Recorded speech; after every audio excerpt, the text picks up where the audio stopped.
Hi friends, நமது ஜனனி நாட்டுக்கோழி சொந்தங்களுக்கு எல்லாருக்கும் வணக்கம். இன்றைக்கி நம்ம கோழிக்கு தீவனம் என்ன கொடுத்துருக்கோன்ட்டா, அந்த பொட்டுக்கடலை, கடலப்பயிறு, கஞ்சி, நம்ம தீவனம் அதாவது என்னென்னான்ட்டா கோதுமை, மக்காச்சோளம், சோளம், வெள்ளை சோளம், அரிசி, கம்பு, இது எல்லாமே சேர்ந்து அரைச்ச கலவை. நம்ம வீட்டில் அரைச்சி போடுறது தாங்க. நம்ம கம்பெனி தீவனம்லாம் நம்ம கோழிக்கு என்றைக்குமே போட்டது கிடையாது. அந்த இளங்குஞ்சிகளுக்கு போடுவோம். அந்த 0 to 30 டேஸுக்கு போடுவோம், அவ்வளோதான். அதுக்கு மேலே அந்த தீவனத்தை பயன்படுத்த மாட்டோம். இப்போ இன்னொரு விஷயம் என்னன்னு கேட்டிங்கன்னா, இப்போ அதாவது நான் அனுபவிக்கிறத உங்கள்கிட்ட சொல்கிறேன்.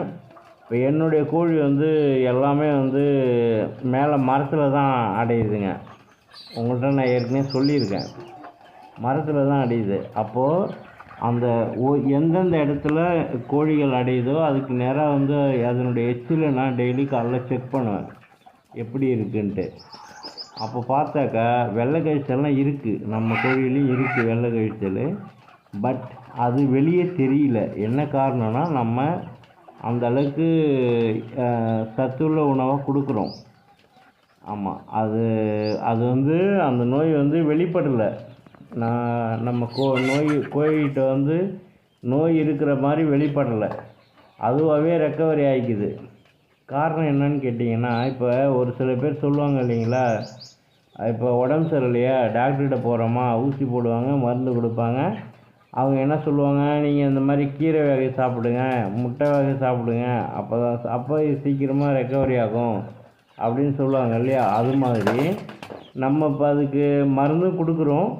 பட் நல்லா விட்டமின் கொடுக்கறதுனால அதுவே ரெக்கவரி ஆகிக்குது அதிகபட்சம். ஏன்னா இப்போ நீங்களே யோசிச்சு பாருங்கள், மரத்தில் அடையிற கோழிக்கு நம்ம மெடிசன் கொடுக்க முடியாது, பிடிச்சி கொடுக்க முடியாது இண்டிவிஜுவலாக எதுக்குமே.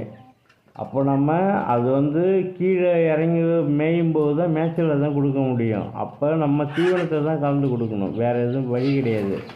அதனால் நம்ம கோழியில் நோய்வாய்ப்பட்டாலும் நம்ம கொடுக்குற விட்டமினால் அவங்க ரெக்கவரி ஆகிடுறாங்க சீக்கிரமாக.